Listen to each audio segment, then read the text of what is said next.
Welcome into the GigEm247 Sports Podcast. I am Andrew Hattersley, joined by Sam Smith, who is back to talk a little more Texas A&M baseball. We're going to touch on it's been a busy couple of weeks around Aggie athletics with Trev Alberts coming in as the new athletic director, Texas A&M basketball getting ready to head off to the NCAA tournament for the second straight year, and so a lot to get to, and we're gonna get to quite a bit of it today. And Sam, great to have you with us. Thanks for doing this. Oh man, it's my pleasure. I enjoy coming, and anything Aggie, we're always in for doing that, right? No doubt, no doubt. So, got to start with this Texas A&M baseball team. We've been talking a lot off air and talked ahead of their trip to Florida. Obviously, dropped that series, their first two losses of the season, but still sitting at 18-2, about as good as you could probably ask for over these first couple of weeks of the season. Just what's been your overall impressions getting to see this team now go through non-conference play and an SEC series, which you were actually in Gainesville for the series, obviously. So I was there. I still have the bruises to prove it. Yeah, kind of your impressions of what you kind of took away from seeing them in these first couple of weeks. Well, I think that the first thing we've got to all remember that it's a long season, and the whole key for any team that is serious about postseason and wants to make it to the College World Series is to continue to develop your team. Every year you've got new pieces. In A&M's case, we've got a lot of new pieces between the transfer portal and the freshman class that came in. And both of those classes were elite classes at, comparing to anyone else. I mean, they were outstanding. But anytime you're bringing new pieces, they have to adapt. You have to understand what you have to work with and so forth. And so, the early schedule, a lot of the SEC teams are doing the same thing that A&M has done this year and has done in the past. And that is, they're bringing in competition from the Northeast that maybe hasn't had time to practice and so forth. And it gives you time to kind of get a feel for what you've got. At the same time, you're not going up against, a local rival that basically, it's going to be cutthroat from the start. And so it gives you time to kind of develop and so forth. And so what you're trying to do is see what you got on the mound, and you're seeing what you got at the plate, and you're seeing what you got in the field and so forth. And you're adjusting, developing, bringing guys in and so forth. And so I guess my overall opinion would be that I don't think that the progression of the team could be any better than what it's been for Coach Schlossnagle and his staff. And I say that from a standpoint that these pieces from the transfer portal that are veteran presence that have come in have just integrated seamlessly. The morale and the camaraderie on that team is second to none. In fact, I sat behind the dugout this weekend, and you could just see it. I mean, these guys really like each other. They have a good time playing, and there's a lot to be said for that, because it's a lot easier to face adversity when you've got guys that are right there beside you that you like and you care for and you want to fight for.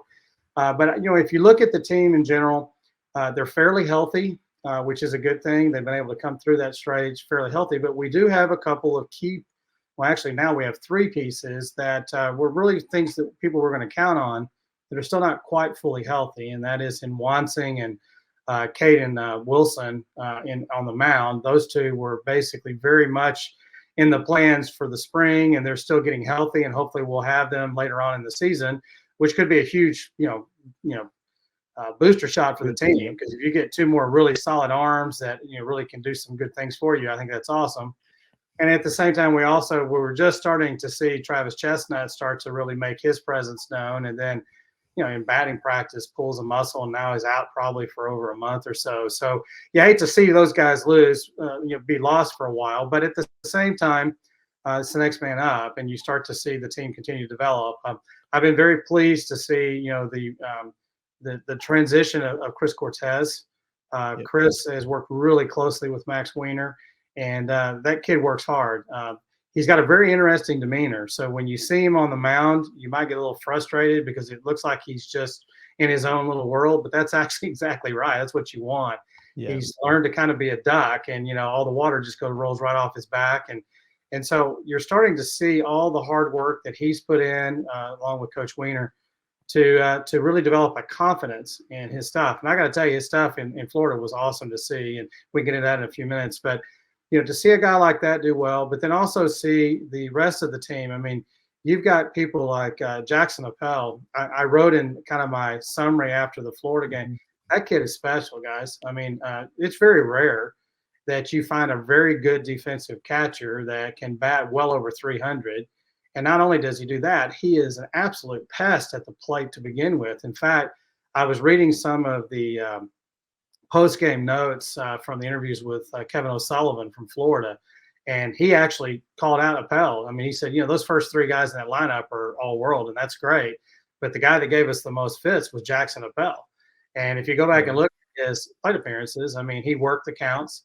You threw a bad pitch, he made you pay. And I mean, that's pretty awesome. And so you see a guy like that transfers in, that solidifies your backstop and really gives you a great piece. And you can talk about a lot of the other guys. I mean, look at Teddy Burton. I mean, Teddy Two Bags is really continuing to be Teddy Two Bags. In fact, sometimes maybe it's more than two bags, but I was going to say Teddy Four Bags.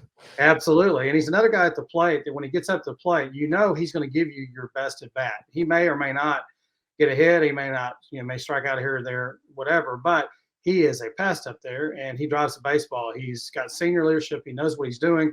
And so it's really awesome to see how those guys all integrate. So I'm really excited to see those new guys come in. You can mention people like Caden Sorrell as well. I mean, I think Caden Sorrell is going to be really special. He's a freshman. And so, yes, you're going to see him do some things that freshmen do. He may not have a great plate appearance here or there, but then he's all of a sudden going to hit a home run against a really big-time opponent when you pinch hit with him. So, Caden Sorrell is going to be a guy that I would not be surprised ends up in left field fairly soon. In fact, possibly this year, and you see Schott maybe move to a DH type of role at some point because Sorrell is the future out there at left field. And so there's a lot of guys in the new class, the new transfer, the new freshmen that I think are really doing great things. And then you look at the big three. I can't say enough about Gavin Grahovac. The kid is going to be an All-American. He'll be our next one. He was a preseason SEC Player of the Year as a freshman for D1 baseball, and they were right on. Here's a kid that's really – he's played a lot of positions, but third base is not necessarily his natural position, but he looks like he's been playing there forever. But what I really am impressed with him is at the plate. I mean, he's leading off in the SEC, in the very first SEC game he ever plays in, and he's leading off. And, man, the guy looked like a totally veteran in there. And basically, hit the baseball, got on base, did what you needed to do. And so he's a very special player. And so I do think that sometimes Braden Montgomery and Jason LaViolette get all the attention, but Gavin Grahovac may be better than both of them when it's all said and done, at least at A&M, because you're going to see him for 3 years. And that's pretty special. And, we're going to get Montgomery for a year, and what he's doing is incredible. I have to tell you, his family was there in Florida, and I really enjoyed interacting and watching them. It was fun to watch. But I mean, Braden is the real deal. He's a top 10 pick. He's going to play for a long time at the next level. But he's just a true professional at the plate. If you need a base hit, he's going to get you a base hit. If you need a big play in the field, he's going to make it. And man, did he make some in Florida? And we'll chat in a few minutes about that.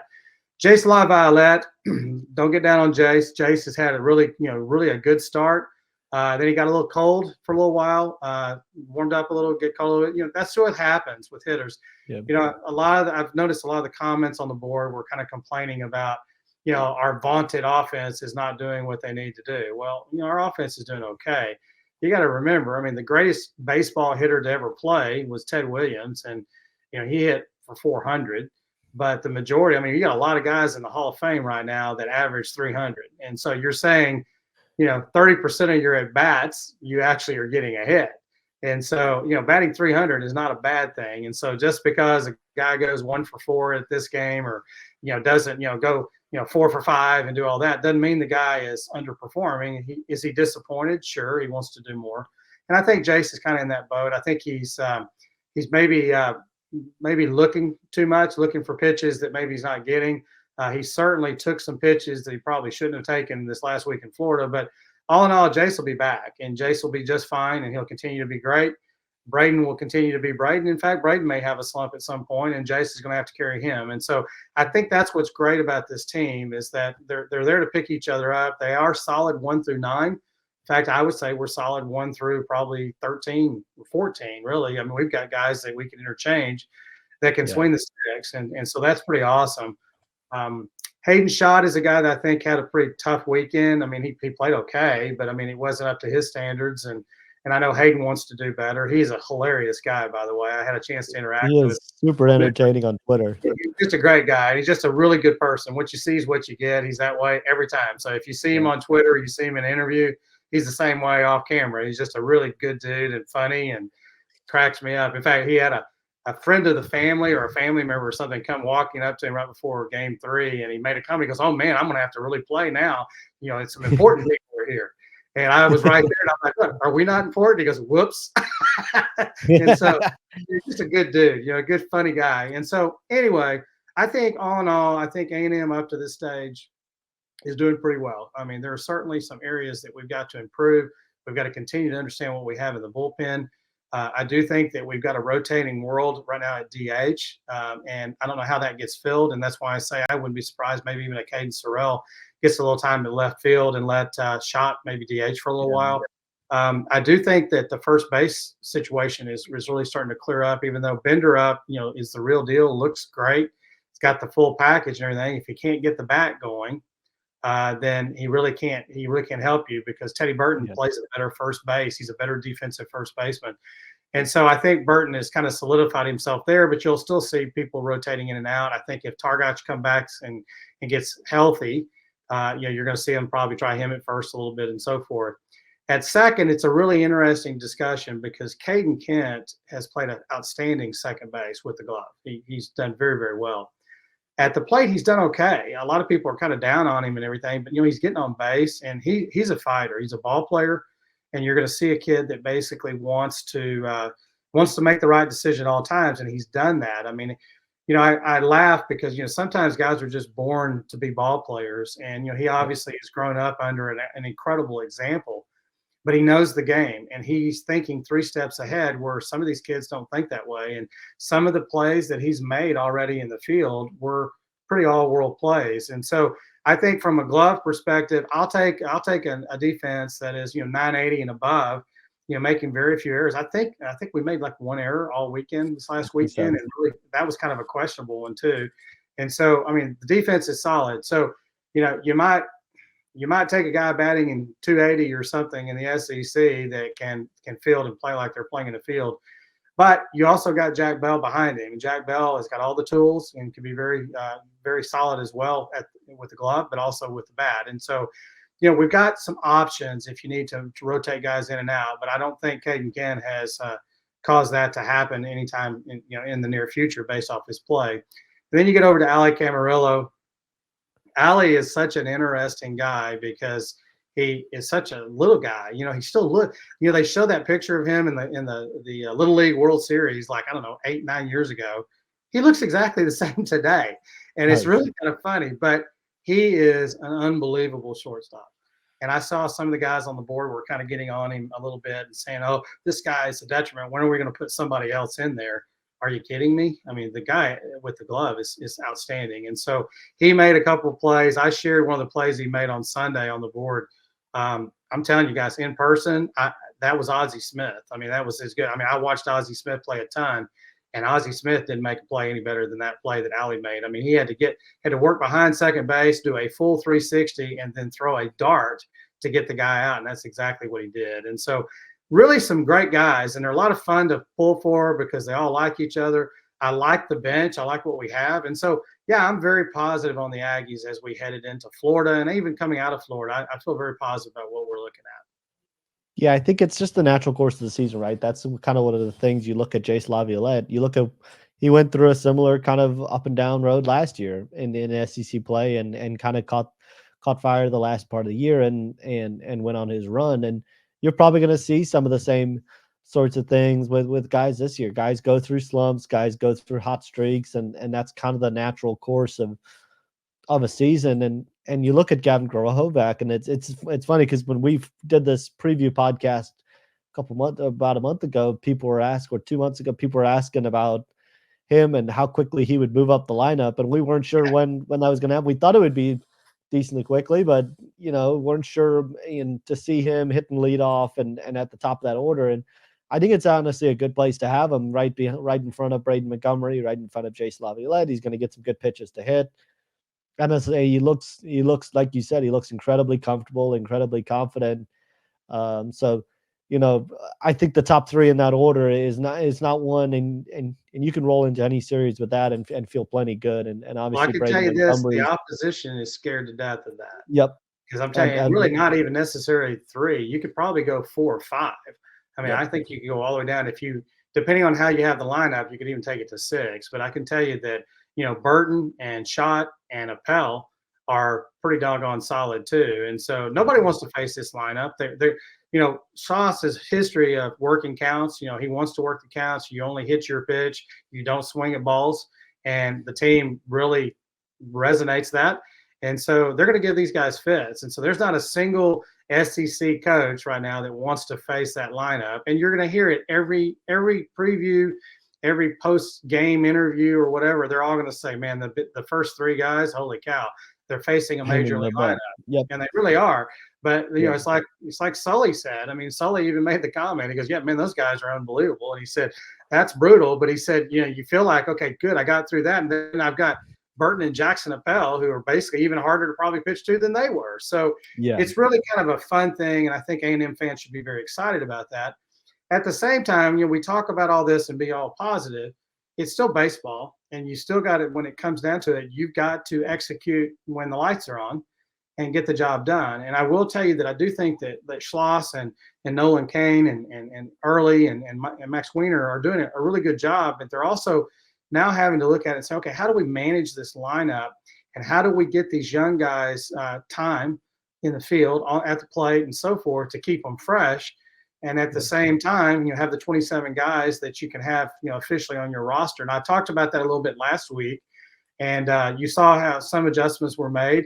We had a few guys that are hurt, and so that kind of opens up spots for other guys and so forth. But you're going to see, we've got Prairie View A&M coming in, and yes, it should not be much of a game, but it's an extremely important game for A&M because we need to get these guys some work. And so some of the guys that didn't travel to Florida are now going to have to come in and pitch, and we need them to pitch well and need them to continue to develop because we may need those guys here in the future. I mean, there's 2 or 3 guys that are really solid pitchers, great arms, and they got a great future in A&M, but they're kind of behind some guys that are pretty dang good too. And so, when you get a chance, you better shine and you better get it done. And so it's going to be really important that these midweeks, they get as many of these guys in. You also rest some of your other guys and so forth and figure out what you have. And if you look at it, I mean, Chris Cortez came in a little bit in the Rhode Island series, and then we were able to rest him through everything in the midweek. And thank God we did, because, man, we needed him Friday night in Florida.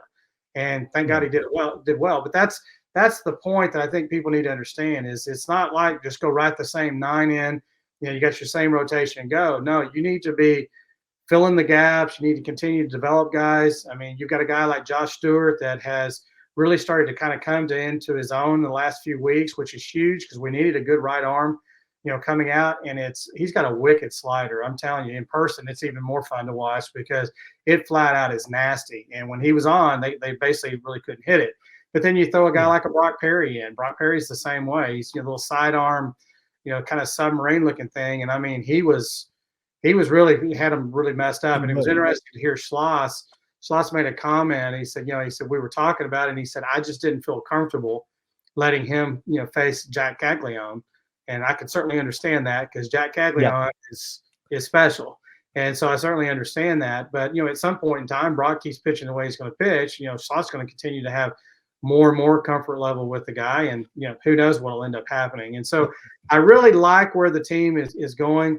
Talking a little bit about Florida, had a great time, by the way. The fans in Florida were actually they really went out of their way to be very nice, which, a lot of places aren't that way. And so hats off to them. I will also tell you that they certainly had their own element there at the game that really started getting rowdier and rowdier. Saturday was a mess.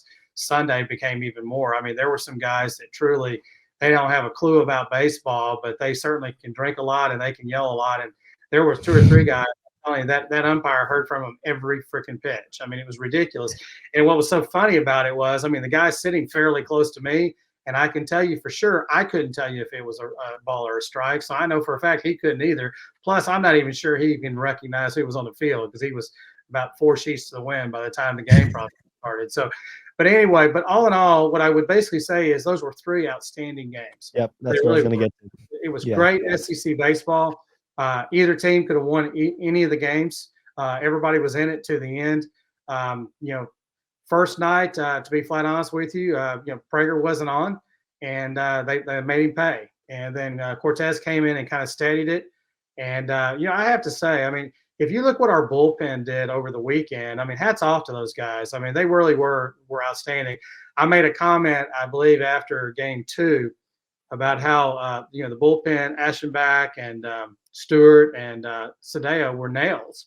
And they came in and somebody made a comment about, well, Sadeo gave up a double and all that. Well, my gosh, guys, they're not perfect, and you're going to give up some hits and all that. The point that I was making from the 3rd inning on, well, actually starting in the 4th inning, there were a bunch of zeros up on that board against that lineup. And that lineup is the same lineup that hit 5 home runs the night before. And so to hold them to zeros, that they were nails. And that was pretty awesome. Now, were they perfect? No one's ever going to be perfect, nor was, Florida's, against us. And in fact, I think that's something that we probably want to mention while we're talking about the baseball program is that, Florida was preseason number 2.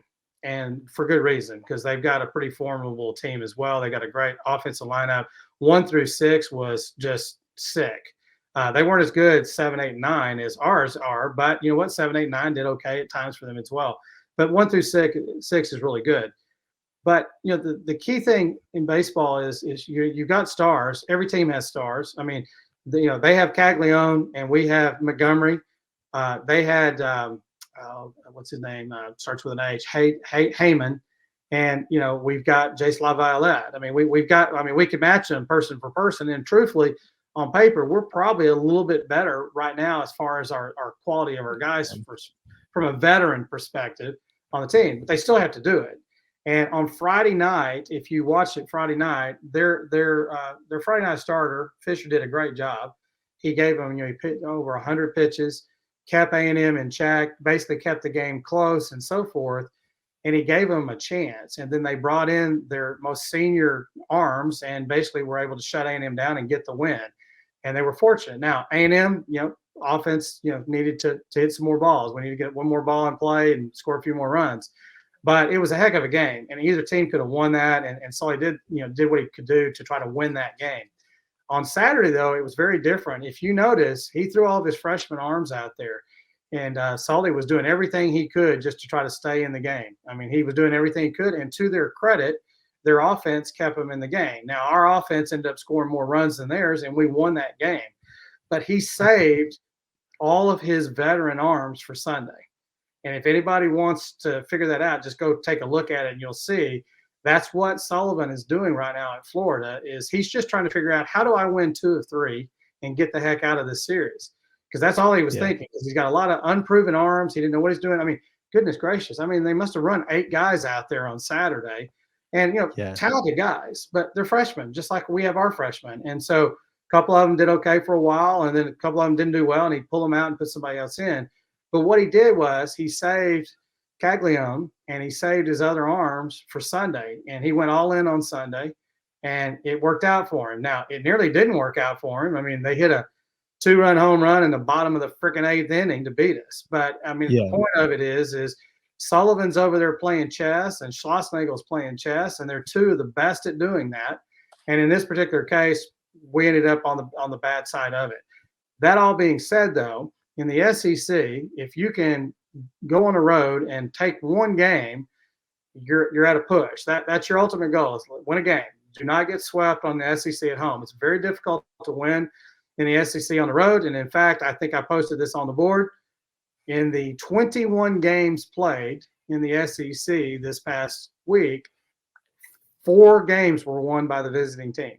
4. One of those being A&M. But think about that. I mean, holy cow. Now, it doesn't surprise anybody that knows the SEC because, man, these teams are good. And, think about what it's like when teams come to play at Bluebell. I mean, it's a significant home field advantage and so forth. Now, that's not an excuse. A&M was in all 3 games and could have easily won all 3, and they could have easily lost all 3. And that's just the way it is in the SEC. But the point that I'm trying to make is you got to go win 1, and they did that. And then they had a chance to win the other 2. Didn't happen. That's okay. But now what we have to do is we got to hold serve. And so we're coming back home, and we've got Mississippi State coming in. And Mississippi State has gone from an afterthought right now. No one gave them a lot of press, no pub or anything like that. And what they do, they went and kicked the tail out of LSU, which is another top 10 team in the SEC. And so that's the point that I'm trying to make is that don't get down on A&M because they went into Florida and they won 1 of 3. I mean, there are a lot of teams that did the same thing. I mean, talk to Tennessee, talk to LSU, talk to Auburn. You talk to a lot of these teams. I mean, it's just the way it is. The key thing for A&M is win at home. And if you can get a sweep at home, even better. That buys you a little bit of time. I mean, we get a sweep over Mississippi State, it all of a sudden offsets what happened in Florida entirely. But it's going to be really hard to do because Mississippi State put up a ton of runs on a really good LSU team. I don't think LSU's pitching is as solid. And truthfully, I want to thank the pitching coach, Mr. Yeski, for doing the same thing at LSU that he did at A&M last year. So keep that up. Keep doing that. And let's keep giving up a bunch of runs to everybody, and it'll be fine. But no, I'm just kidding. But the point of Mississippi State was ready for bear, man. They feel like they're an elite program. They just won the national championship a couple of years ago, and then they dropped off the map. And so people were down on them. And so there's a lot of pride and there's a lot of talent on that team. And so they've got just as many stars on their team as A&M's got on their team and everybody else. And they proved that this last weekend.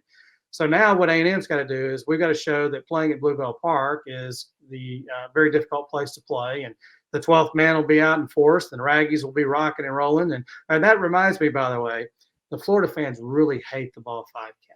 Really hate it.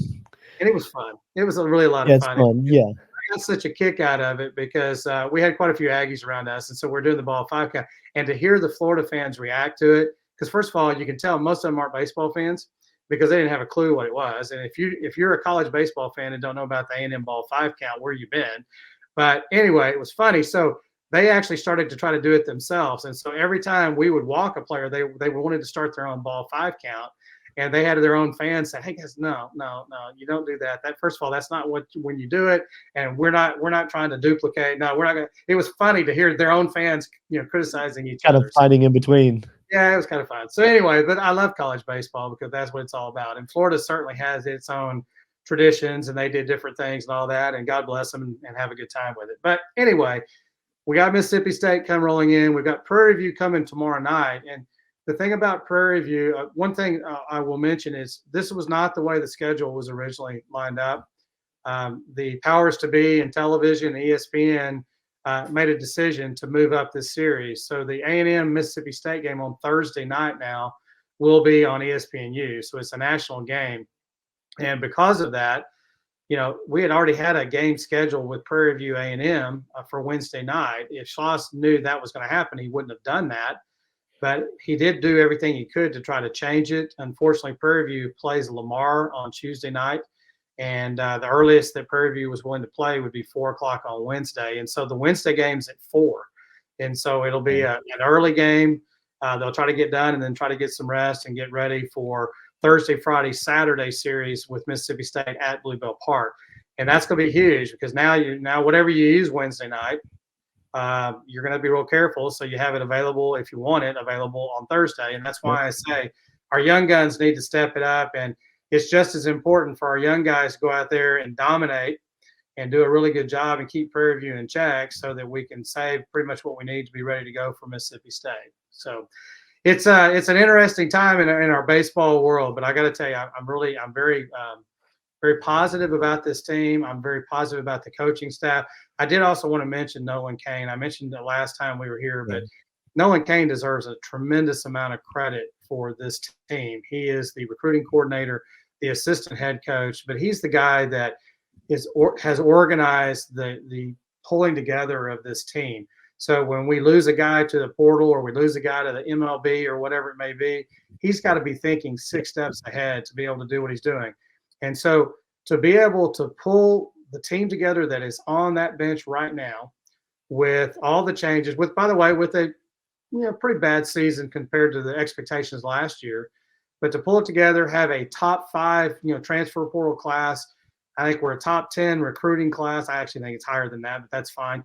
The point is that we've got some really solid guys that have been added, and a lot of that credit should go to Nolan Kane. And And certainly the rest of the staff is doing a good job of developing them. And Schloss is providing the leadership that is necessary. And so I think we got a really solid coaching staff. We got a really solid team. And, if you have been disappointed in maybe some of the athletics over the last through the fall and so forth, you've got something pretty special to pull for here. And we've also got a basketball team I guess we can talk about here in a little bit too. Yeah, no doubt. The final one I wanted to get to before we get to the basketball side is on the pitching note. I feel like Jim Schlossnagle kind of warned about this in the last couple of weeks when it came to what was going to be around the corner when you got to SEC play. He mentioned the SEC ERAs from last year and innings pitched. And that's kind of one of the things I think to keep in mind when not only this past weekend, when you look at, Ryan Prager struggling a little bit, Tanner Jones giving up some runs too. And just that's kind of what you get when you get into the SEC season. So my question is just how do you measure where this pitching staff kind of is? Like, cause it's obviously easy to get down and say, oh, well, Ryan Prager gave up runs to Florida. It didn't last very long. But there's a lot of pitching staffs around the SEC that are probably going to go through the same things. And so, you get a good Sunday start. Where do you kind of measure where this pitching staff is, knowing you're going against some really, really, really good offenses? I think the best answer to that is how does the pitcher respond when he gives up a big hit or a run or whatever it may be. And, Prager certainly was getting the ball up a little bit and Florida made him pay. I got to tell you, he was going against an elite lineup, right? Just like, pitchers going against A&M's lineup, their big three. I mean, you're trying to pitch around them and you're trying to be perfect. And sometimes you're just not perfect. So the question is, can you, shake that off and can you kind of move forward? So what we're going to see is, okay, how does Ryan Prager do when he comes out against Mississippi State? Is he back to being Ryan Prager? I fully believe that he'll be that way. No one hated that more than him. He's a big competitor and so forth. And he was fighting. He fought hard. But there are certain nights sometimes it just doesn't work. Or you've got a guy behind the plate that's actually calling balls and strikes that is not giving you what you expect to be given. You're painting the black on the inside part of the plate and that umpire not giving it to you. Or, he's giving you something that's different and that's just not where you live. And so it makes it very, very difficult. And so now all of a sudden, you're getting more balls. Now you're worried about walking people. And yes, we know that, we're supposed to pound the zone and, Sauce has made it very clear we're supposed to throw strikes. Okay, well, I better throw strikes. So now I got to figure out where are those strikes that I can throw that are not going to give that guy the chance to drive the baseball. And I think that had a lot to do with this weekend. I mean, I will tell you, people get onto the umpires and all that. I thought the umpires were consistent. They were just consistently bad in some cases, but they were consistently off or different than maybe anything that A&M pitching is seeing at least so far this season. And that happens. You've got a rotating crew. I don't think those umpires were, I don't think they were biased. I do think there were a couple of times the guy behind the plate was catching so much flack from the Florida fans. I think he made a makeup call here or there just to do it. But I mean, they were complaining about everything. It didn't matter. Yeah. I mean, it didn't matter whether it was strike or not. They were complaining about it. They were on the umpire, which, by the way, welcome to home field advantage. So it happens. But Prager, I think, is going to be totally fine. The one guy in the rotation right now that I think is still trying to get where he needs to be is Tanner Jones. And, we got to keep in mind that he's behind. He was hurt early coming out. We weren't able to get him to work those first couple of series. He pitched like one inning or something like that. And so he's still a little bit behind. The kid shows everything that he is necessary to be successful, but he's got to kind of work into it. And he's behind. He's a few weeks behind the rest of our pitching staff as far as the rotation goes, as far as being ready to go. And so I'm trying to kind of give him a little bit of grace. I mean, he's our weak spot at the moment. And I just say that because I just don't think he's fully on all cylinders yet. I do think Justin Lampkin, though, he looked great. I mean, I thought he did a good job. I mean, you got to remember, these guys are going against, unbelievable lineups. So they're not going to be perfect. But I thought Lampkin did a great job, got us a lot of solid innings. And for the most part, I would say the same thing about our bullpen. I think our bullpen was outstanding in Florida. Are they perfect? No. Ashtonback is as close to perfect as we have. And he's not perfect. I think he did a great job. He came in a really tough situation. Yeah, he gave up some runs there that weren't his. But, I mean, he still, he got us out of the inning, kept us in the game and so forth. Shane Sadeo is the same way. I think he's doing that. I'm really excited to see a couple of the other guys start to get a little more work during the SEC series. I was really surprised that Morton was not brought in at Florida. I kept thinking on Sunday that would be the guy we brought in, and the game was so close. I don't think Schloss just had the confidence. He didn't want to put that on a freshman, and so he brought in Perry and then brought in Stewart, and they did the job for the most part. Unfortunately, we gave up 2-run home run and it was over, right? But at the end of the day, I mean, I think our bullpen looks pretty good. So we've got some other arms that we need to continue to develop, because as much as we want to talk about SEC play, we got to be respectable in the SEC. But if you go, I don't know, 17-13 in the SEC, you're probably going to have a national seed. I mean, that's just to give you an idea. It's a bear. Yeah. Yeah, you go 500, you're going to be a regional team. And I think people need to keep that in perspective. But what's the ultimate goal here? The ultimate goal is not just to win the SEC. We did that a couple of years ago. That was great. But what we really want is we want to get back to Omaha, and we want to win the whole dang thing. And in order to do that, you've got to have a deep bench, which I think we certainly do from an offensive and defensive perspective. I think we're pretty stout.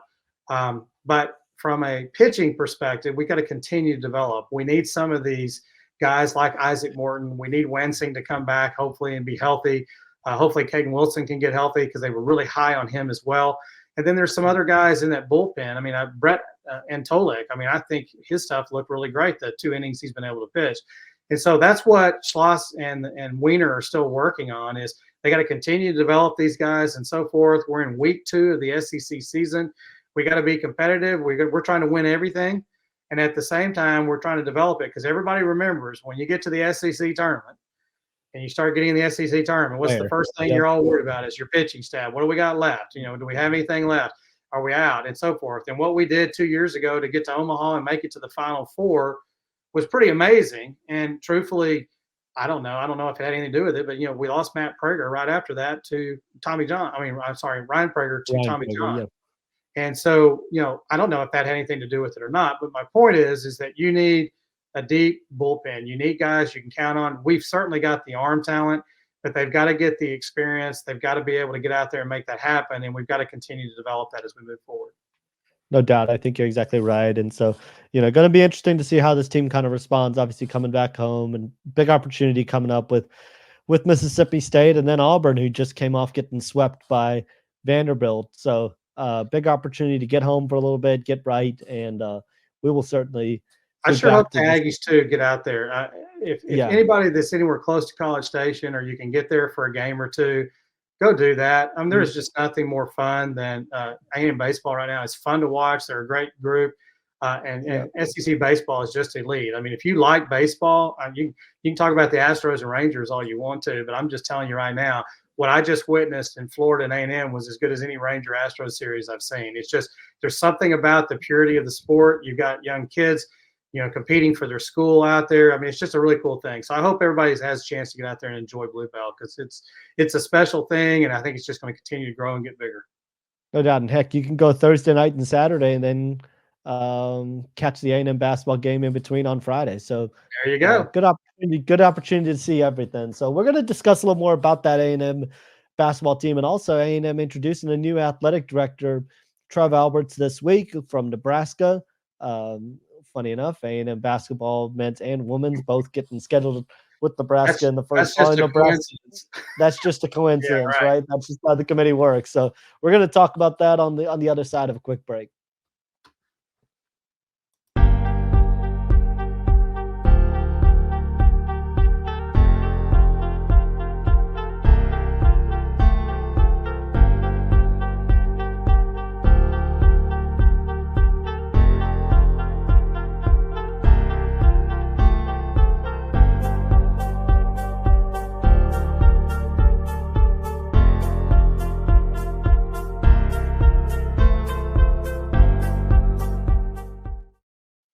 Big week for Texas A&M athletics, and that is definitely the case with Trev Alberts coming in from Nebraska. You had the pro day on Tuesday. Carter is just, that's why we're thankful Sam was able to jump on here, because Carter certainly has a lot on his plate this week between pro day, new A&M AD, A&M basketball, and a lot going on this site. So Trev Alberts, I think Hey, did we get Carter's times yet? I'm waiting to hear. What did he run in the 40? I mean, I haven't heard. I think it was in the fives. I think it was in the fives. Actually. Okay. Yeah. I got you. So maybe that's why we haven't heard it, right? That's Maybe probably that's why we haven't heard it. Yeah, but fives and a pulled hamstring along the way. No, Carter's Carter's doing well. Carter's getting up a lot from pro day and A&M basketball. So I know he's gonna watch this too, and he's gonna probably reach out later and joke with us about that. But sure Trev we'll Alberts, we'll hear from him.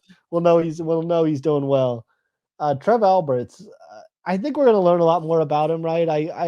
There were certain impressions I kind of took away from his presser. I think him seeking out a lot of mentors in the business world. He seems to have a very business approach to how he does things. He has a sense of, the economics and where the future of college athletics is going. And there's going to be some big decisions down the line. I mean, that's just the reality of where things are going 2 years from now, 3 years from now, 4 years from now. There's just going to be a lot of change to deal with within college football. And he seems to have kind of a good grasp that is coming. But I think you're going to learn a lot more about him. What I wanted to get to, and what we talked about off air, is it was very notable, the praise that not only from Trev Alberts, but a lot of coaches around the A&M community have kind of mentioned in the past couple of weeks, is President Mark Welsh, and obviously a 4-star general, and the respect that he seems to have amongst coaches. Jim Schlossnagel's talked about it. Buzz Williams has talked about it.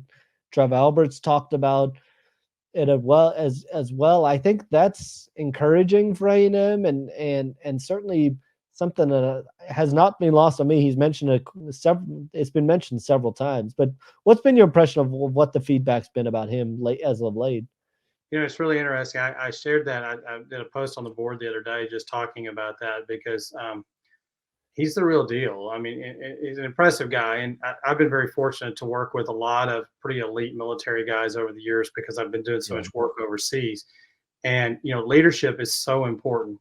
You've got to have people that set the tone, and they also basically are people that people are willing to follow. And, coaching and athletics is certainly important to do that. You got to have people that believe in what you're trying to do, that are buy in and actually put in the work to get that done.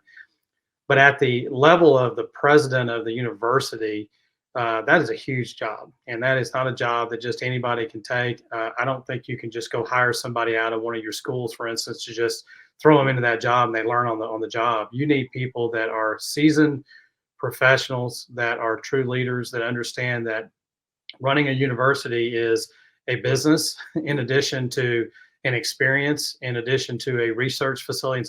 It's multifold. And so that's what the impression has been with me. And I want to thank whoever it was. I can't remember who shared on my post. They actually shared the 2022 muster speech that the general had done. And if you haven't watched that, take the time to watch it. As an Aggie watching that, you're going to understand this man and understand.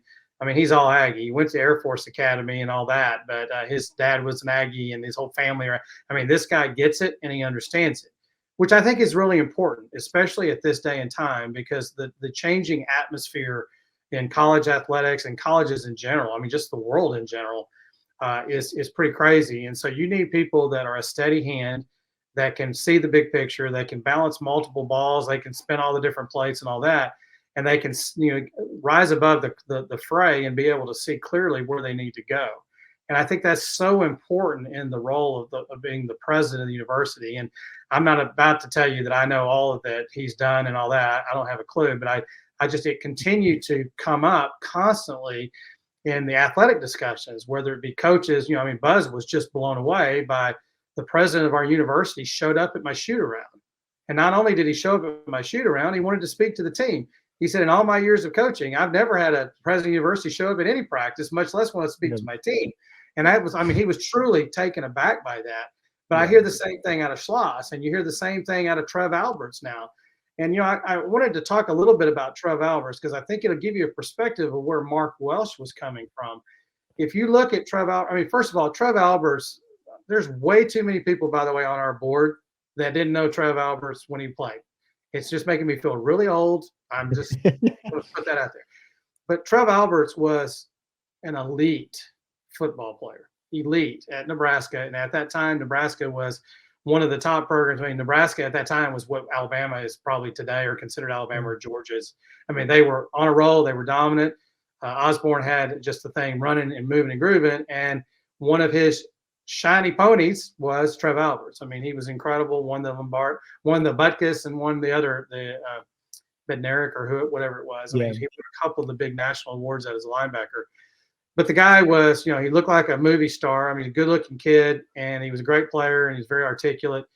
Got drafted by the Colts, played with Quentin Coriat, and I thought that was pretty cool that he mentioned Quentin Coriat. He mentioned him, yep.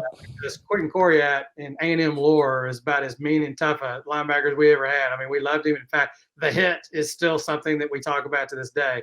And so Alberts actually mentioned him and the fact that they played together. I'm sure he got a pretty good idea of what Aggie football was like, in addition to, you know, Nebraska A&M and all that kind of stuff. But the thing that I was so much impressed with Trev Alberts is, you know, when he went to Omaha, or actually Nebraska Omaha as the athletic director, he flat out admitted that, you know, I'm just a, you know, former player. I've been doing TV and all this kind of stuff, and I don't know how to be an athletic director. And he did the greatest thing you could possibly do, and that was reach out to people in the community that were leaders and learn from them. And he was, you know, pretty shy about saying, he didn't want to mention specific people by name. He mentioned one gentleman that had passed away. But if those of you that are not, haven't spent any time in Omaha, and obviously I have, because it's one of my favorite places on the planet, come June. But Omaha is the home of Berkshire Hathaway. And so there's a lot of really amazing business leaders. You know, there are, you know, some people that you've probably heard of. He didn't mention their names, so I won't mention their names. But the flat out truth is, he had access to some of the most successful business leaders in the world. And he reached out to them to model and to understand and to get their input and get their help, because he inherited a university programs that were really in trouble. They were in a huge deficit and so forth. And what he learned from that was, you sometimes have to lead from the front and you have to make some tough decisions. And he shut down the football program at Nebraska Omaha, which was not very popular at all, and a really tough thing to do. But if you think about it, in the state of Nebraska, there's probably one college football program that everybody wears their logo and all that, and that's Lincoln.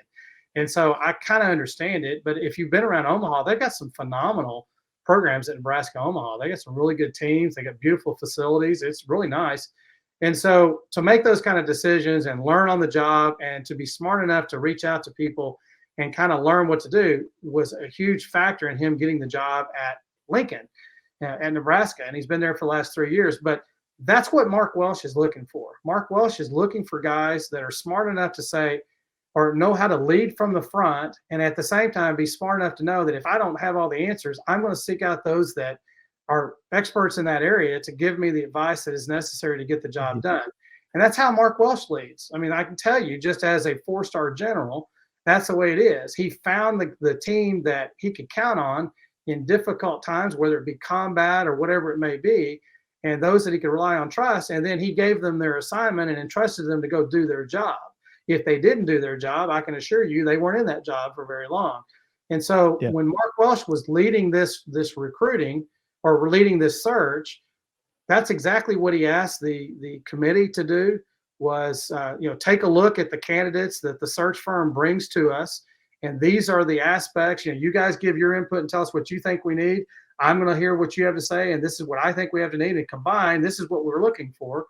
And that's what they did. And so when people heard that, like, Coach Schlossnagle never met Trev Alberts, well, that really wasn't his job on the search committee. His job on the search committee was, when the search firm brought candidates to them, they were to go in and go through it, and really go through with a fine-tooth comb and say, is this candidate checking all the boxes that are necessary to present to President Welsh for consideration?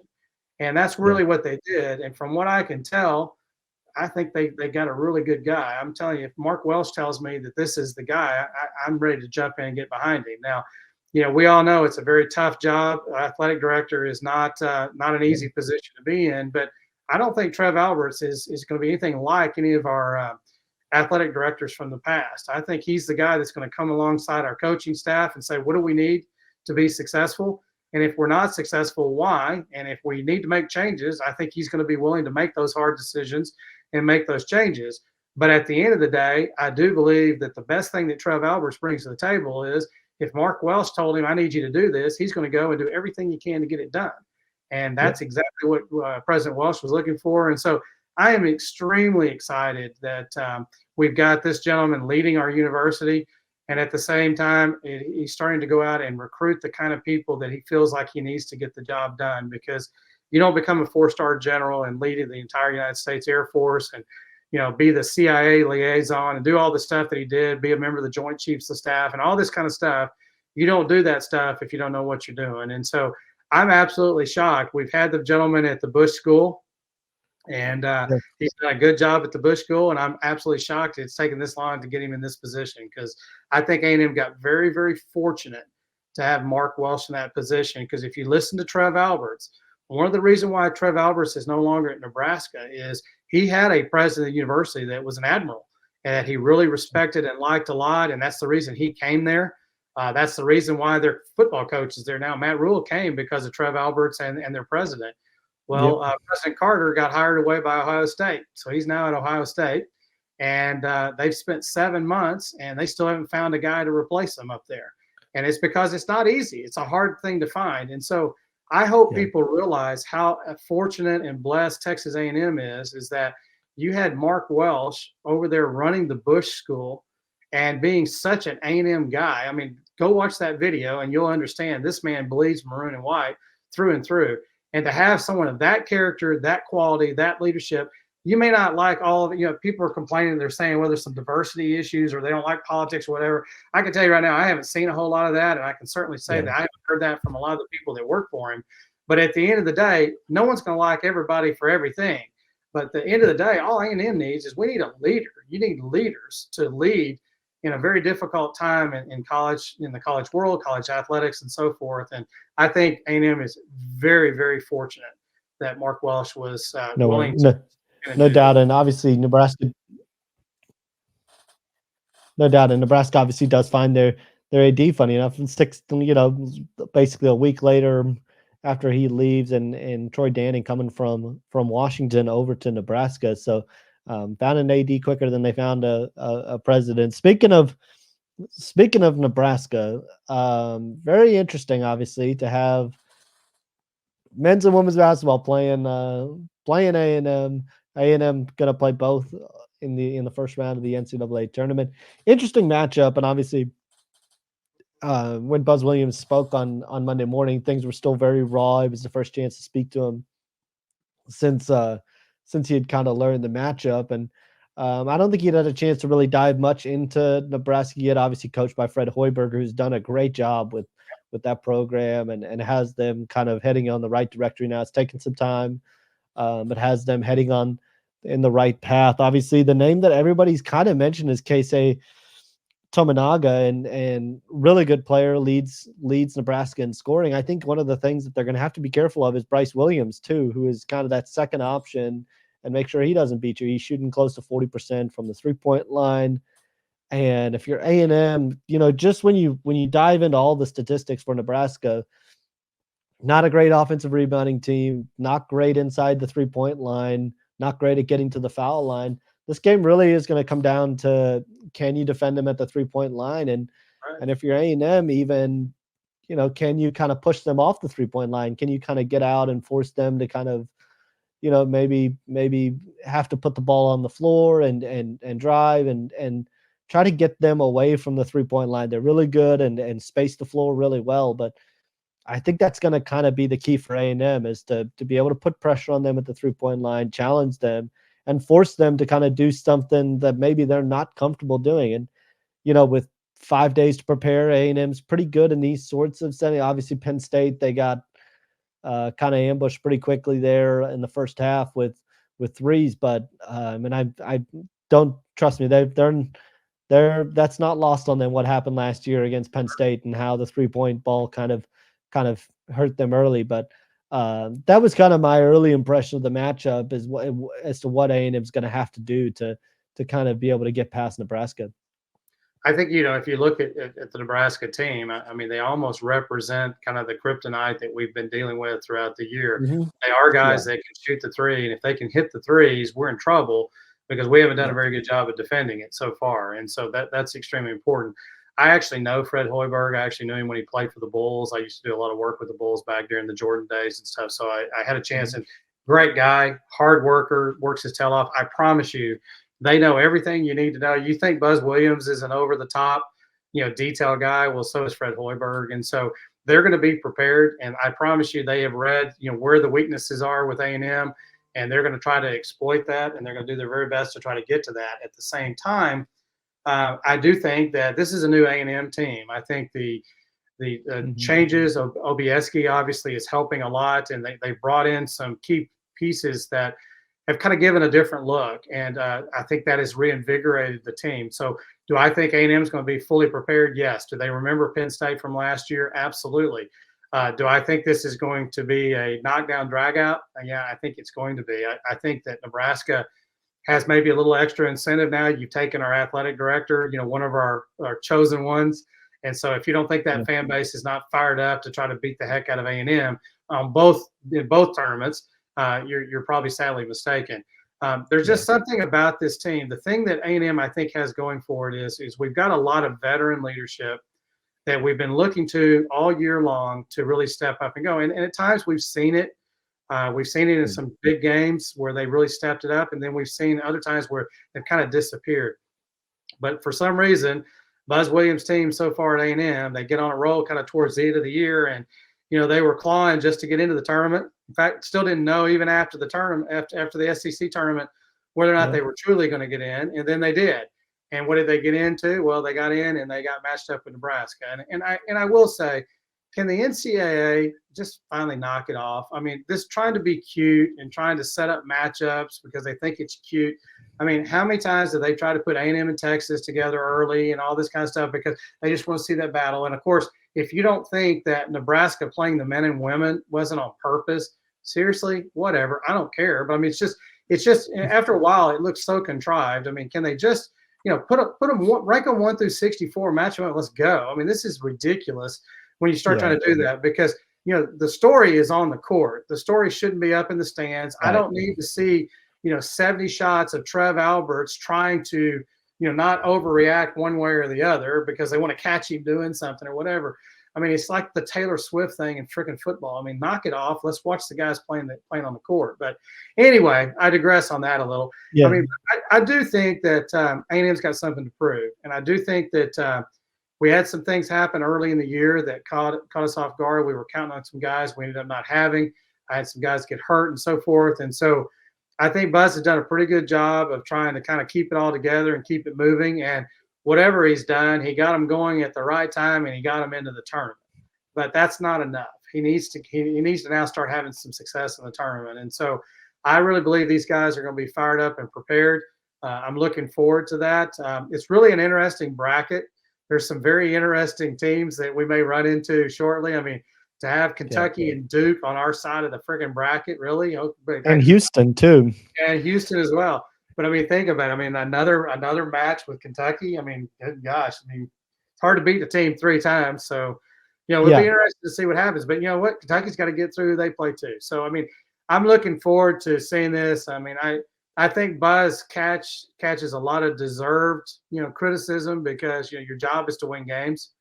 At the same time, I think sometimes things are put on you that had nothing to do with your ability to coach. It's just your ability now to react and coach from there is what you got to do. And I think he's done a really good job on that side of it. And so I wish him the best. I don't think there's anybody at A&M that doesn't like Buzz Williams and wants Buzz Williams to be successful.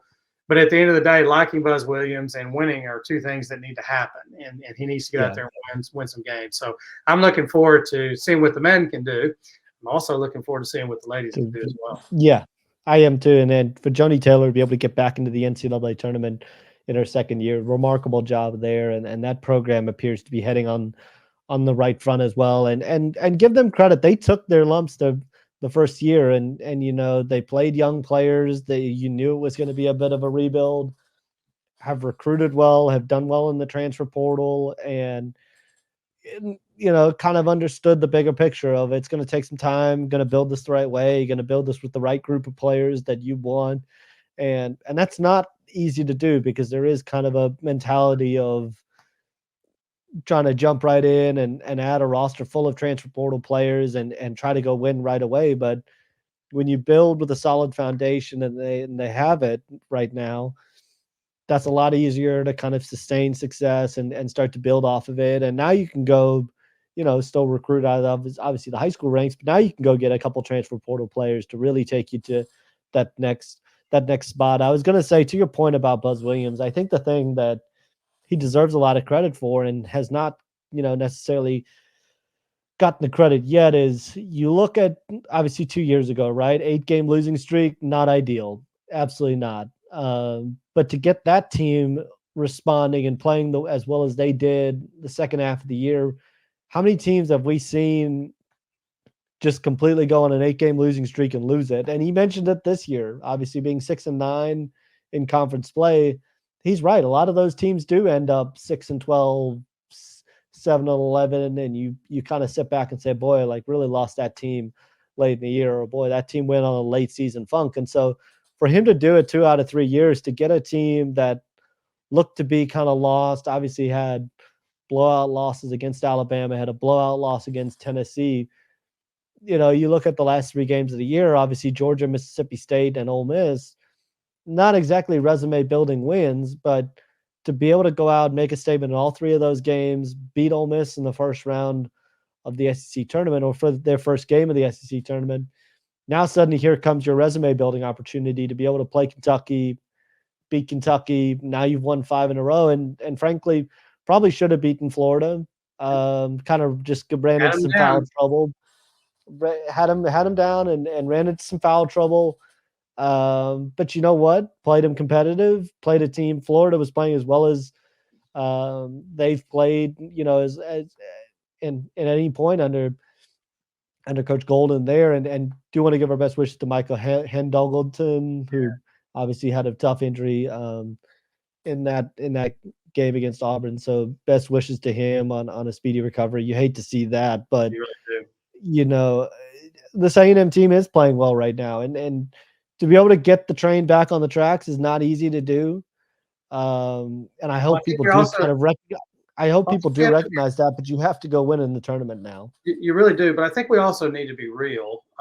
Texas A&M has not been a basketball school in a long time. Yeah. And when you go out and try to compete in the transfer portal, if you're competing against the stalwarts of college basketball, you're behind the game. If I can sign with Duke or A&M, that's a tough discussion that Buzz has to have with these guys and so forth. And so as you work it, you have to slowly develop and get that reputation of being a developer of talent and get these guys willing to buy into what you're doing. And I don't think that just happens overnight at a place like A&M, especially in basketball. And so we have to be patient enough to give the guy time to kind of put his mark on it. What he's doing and what he's showing is towards the end of the season, he's making that happen. Great. Now give us a little bit more. Start showing that you can start winning a few games in the tournament, because that in turn will help you with those discussions in the offseason to get these other guys to come to you and so forth. Yep. Now, on Joni Taylor's side, it's a little bit different, because the women's basketball world is a little different than the men's, in that there's probably not as many, what I would say, there's not as many Connecticut's out there, or, that type of team that are just everybody wants to play there, and you can only get so many people there.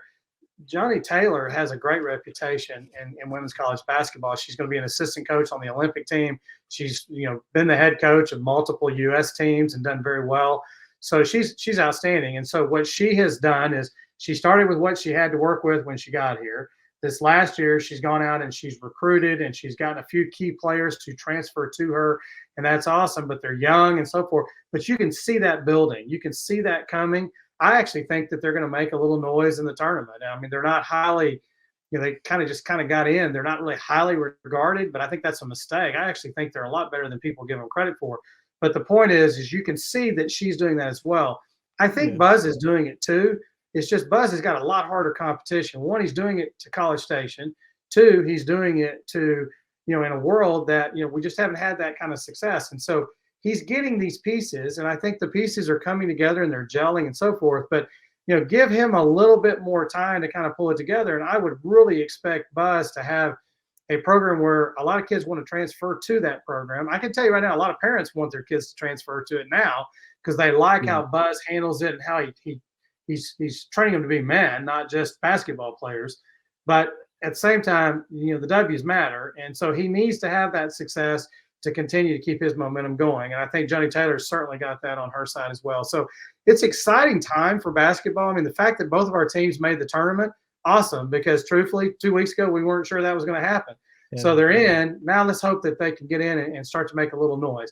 Do we expect them to, win it all? Well, probably not, but you never know. You get on a run with the senior leadership that Buzz has got, man, they can do anything. I mean, I won't reveal my pool, but I could certainly see them making a pretty good run against some really good teams. But that's what happens in March Madness. Teams get on a roll, and we've got some key guys that can take over an entire game and win the game themselves. And if they get hot and our team really works hard and does what they do, they can beat anybody. So it's pretty exciting. No doubt. And I think the other thing to recognize about the A&M basketball team, going back to the tournament for second straight trip, and it's the first time A&M's done that in over a decade. So, that is starting to build the momentum, obviously, and building block, right? You're right.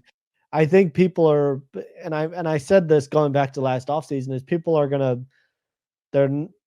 they're not going to start to fully buy in until you start winning tournament games. And so that's kind of the next step that this A&M program, that's why Tyrese Radford came back. That's why a lot of these guys are here, is the sour taste that was in their mouth the last time they were in the spot. And you heard Tyrese Radford talk about it last offseason when he kind of talked about the sour taste that was in his mouth after that Penn State game. So a lot of guys came back for this sort of moment. Now we'll see what they do going forward. And I think you're absolutely right. Think about it. Everything that's happened this year means nothing. It's over. You got exactly where you wanted to go. You've gotten where you wanted to be.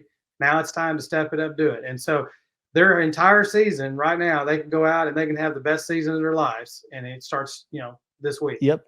If you're playing into the second weekend, there's going to be a lot of people who look back on this A&M season, and they're not going to care that you went on a 5-game losing streak. They're not going to care that you lost to Vanderbilt or Arkansas and anything like that. They're going to care what happens from here on out. So big opportunity for A&M, big opportunity for Buzz Williams, and then it's onto the transfer portal, and we will certainly be here. That is already active as ever with over 200 kids already in the transfer portal. It basically jumps right into that season. So we will certainly be here to have everything covered. Sam, thanks for joining us to do. I think we'll do this again for sure later in the SEC baseball season to kind of have another check-in, see how this team kind of looks midway through. But really appreciate you taking some time to catch up with us.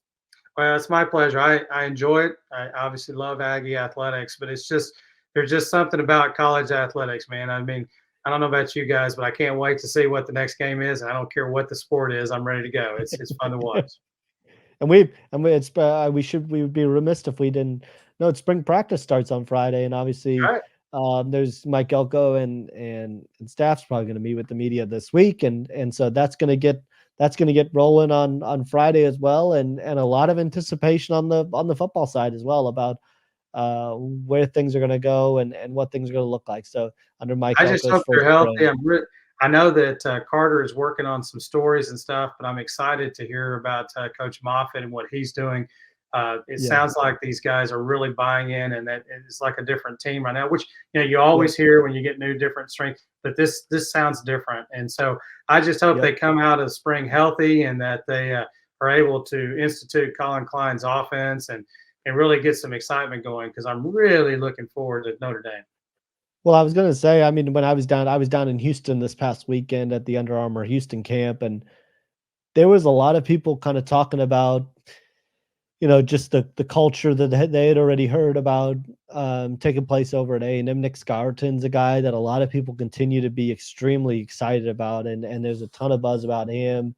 And just a lot of guys that you hear, man, so-and-so is having a great offseason. Damian Sanford was a guy that I was told was having a great offseason. Martrell Harris having a great offseason. And so you just, it's what's going to happen on the field. Reuben Owens was another one mentioned that's having a great offseason and is really putting in a ton of work. So and has really got people excited. So there's a lot of guys now. You want to see how does it translate to practice, right? How does it translate to the spring game, and that's coming up on April 20th, and that'll give fans kind of their first glimpse of Mike Elko, Colin Klein, and the rest of that staff. And I think people are ready for that day to come and to be able to see them. And I have no doubt that a lot of people will be coming out in droves to Kyle Field to see them in action. No question. And I'm sure you've heard the same thing I've heard. I mean, the excitement is palpable. It's not the same as like when Jimbo was here and all that. Everybody was excited. They were hopeful optimism when Jimbo was here is the best way I describe it. That's not what I'm hearing here. There's not this optimism type thing. This is just basically, man, this is a whole different deal. I mean, these guys are locked in, loaded. I mean, they're going to be ready to play. Now, do they have all the tools necessary to make it happen? We'll find out. But these kids are certainly being pushed the way they need to be pushed. And it's going to be really impressive to see what they can do in spring. And then I can't wait to see what rolls out in the fall. No doubt. It'll be a lot of fun, and we will certainly be here to break it all down. Thanks, Sam. Thanks again. Enjoyed this week with Mississippi State coming to town. Enjoy the NCAA tournament. It's one of the best times of the year, and we'll catch up soon. Yes, sir. Appreciate it. Awesome. Have a good one. Thanks, Sam.